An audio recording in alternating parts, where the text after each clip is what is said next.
नमस्कार दोस्तों, आज की इस वीडियो में हम ओला इलेक्ट्रिक का डिस्कशन करेंगे। ओला इलेक्ट्रिक की बात करें तो अभी रिसेंटली इसका आईपीओ आया था और आईपीओ की बात करें तो आईपीओ लिस्टिंग काफ़ी अच्छी रही और आईपीओ लिस्टिंग से अभी करंट प्राइस की बात करें तो लगभग 46% के रिटर्न ये स्टॉक दे रहा है। तो लिस्टिंग के बाद से काफ़ी ठीक ठाक रैली इसमें देखी गई है। और अभी बात करें तो ओला इलेक्ट्रिक ने अपने Q1 फाइनेंशियल ईयर 2024-25 के रिजल्ट डिक्लेयर किए हैं। तो आज हम इसके Q1 के रिजल्ट को डिस्कस करेंगे और साथ ही साथ करंट लेवल्स पे इसके वैल्यूएशंस को भी देखेंगे कि अभी इस कंपनी के वैल्यूएशंस कैसे हैं। तो चलिए शुरू करते हैं। तो सबसे पहले हम इसके Q1 के रिजल्ट को क्वार्टर एंड क्वार्टर कंपेयर करेंगे।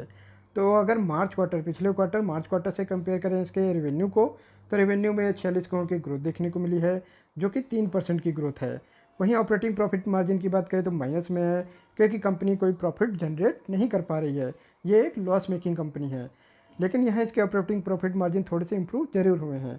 -20% ये लास्ट क्वार्टर में थे, जो अभी -12% हो गए हैं।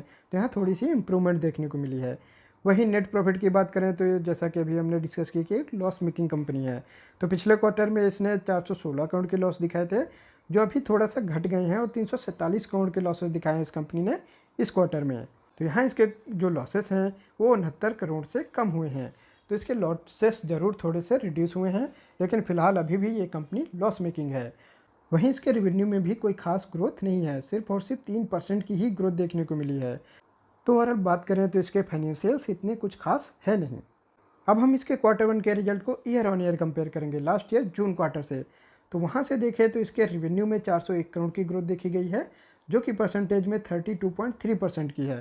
तो यहाँ जरूर इसके टॉप लाइन में काफ़ी अच्छी ग्रोथ दिखी है ईयर ऑन ईयर। वहीं इसके ऑपरेटिंग प्रॉफिट मार्जिन की बात करें तो ये लास्ट ईयर जून क्वार्टर में -18% थे और अभी इसमें थोड़ी सी इंप्रूवमेंट दिखी है और अब -12% है। वहीं नेट प्रॉफिट की बात करें तो पिछले साल 267 करोड़ के लॉसेस इस कंपनी ने रिपोर्ट किए थे, जो अभी बढ़कर 347 करोड़ हो गए हैं। तो यहाँ तो इसके लॉसेस बढ़ गए हैं, 80 करोड़ से इसके लॉसेस बढ़ गए हैं ईयर ऑन ईयर। तो यहाँ भी बात करें तो टॉप लाइन में ज़रूर इसने अच्छी ग्रोथ दिखाई है 32% के आसपास, लेकिन इसके जो लॉसेस हैं वो भी बढ़ गए हैं, 80 करोड़ से इसके लॉसेस बढ़ गए हैं। तो इस कंपनी के फाइनेंशियल्स की बात करें तो फाइनेंशियल्स तो काफ़ी ख़राब हैं। ये कंपनी लगातार लॉस रिपोर्ट कर रही है। अभी तक ये कंपनी प्रॉफिट मेकिंग कंपनी भी नहीं बनी है, लेकिन इसके बावजूद इसके आईपीओ ने परफॉर्म किया। उसका कारण है कि ये न्यू एज बिजनेस है और लोग इसमें सिर्फ होप के कारण या इसके बिजनेस मॉडल के कारण ही इसमें इन्वेस्ट कर रहे हैं। बाकी इसके फाइनेंशियल्स अभी कुछ खास है नहीं, इसमें कोई फंडामेंटल्स है नहीं। तो ये सिर्फ और सिर्फ फ्यूचर अर्निंग्स के ऊपर ही ट्रेड कर रहा है कि फ्यूचर में होप है एक ऐसी कि फ्यूचर में ये कंपनी बेहतर कर सकती है। हालांकि इसके अभी प्रोडक्ट्स भी इतने कुछ खास है नहीं, सिर्फ और सिर्फ कुछ स्कूटर्स इसने लॉन्च किए थे और कोई प्रोडक्ट्स है नहीं। बाकी फ्यूचर में जो इनके प्लान्स है कि ये इलेक्ट्रिक बाइक और इलेक्ट्रिक कार्स भी लॉन्च करेंगे। अब हम इसके वैल्यूएशंस की बात करें तो इसकी मार्केट कैप 48,916 करोड़ के पास है। तो ये एक मिड कैप स्टॉक है। वहीं इसका करंट प्राइस 111 रुपये का है।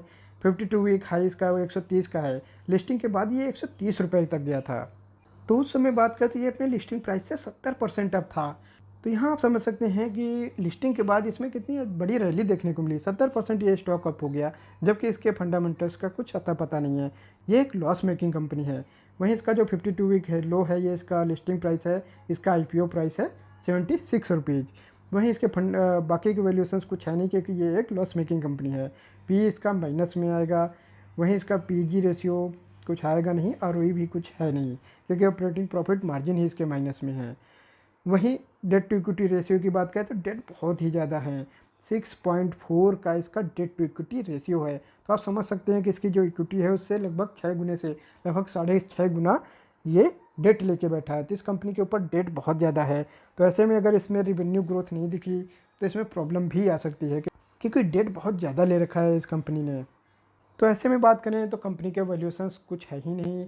वैल्यूएशंस जो भी हैं इनको तो महंगा ही बोलना पड़ेगा, क्योंकि इससे ज़्यादा महंगे वैल्यूएशंस क्या होंगे कि कंपनी अभी लॉस मेकिंग है और इतने महंगे रेट पे ये ट्रेड कर रहा है। और लिस्ट होने के बाद ही इसमें 70% की ग्रोथ भी देखने को मिली। और करंट प्राइस की बात करें तो करंट प्राइस में भी लगभग 40% ये अप है। और बाकी इसके फाइनेंशियल्स की बात करें तो वो तो लॉस मेकिंग कंपनी है। तो अभी फ़िलहाल बात करें तो ऐसे स्टॉक को अवॉइड करना चाहिए, क्योंकि जब तक कि ये अपने प्रोडक्ट्स को लॉन्च नहीं कर देता, मार्केट में इस्टेब्लिश नहीं हो जाते, उनमें सेल्स नहीं आ जाती, तब तक इसमें कुछ नहीं कहा जा सकता कि इसकी रेवेन्यू ग्रोथ क्या रहने वाली है आगे।